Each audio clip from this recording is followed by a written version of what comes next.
In Washington, there's growing confusion over moves to tighten gun laws after this month's mass shootings. Attorney General William Barr said yesterday the administration will work with congressional leaders to move legislation forward starting next month. But President Trump seems to be less interested after he spoke with the NRA's chief executive this week.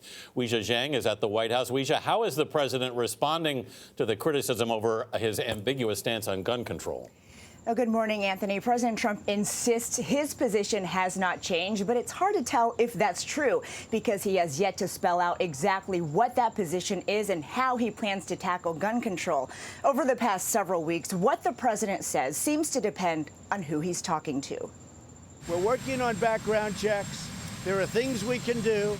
Immediately following that glimpse of assurance at the White House Wednesday to clamp down on guns, President Trump suggested current background checks are adequate. We already have very serious background checks. We have strong background checks.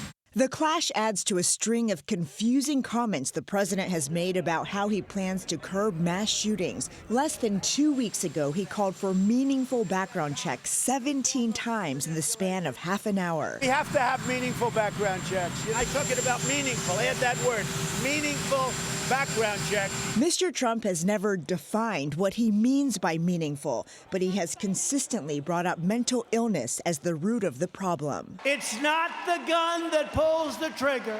It's the person holding the gun. The two-sided approach reflects the many voices in President Trump's ear. His daughter Ivanka has been talking to members of Congress to find a compromise, while Donald Trump Jr. is a known gun enthusiast.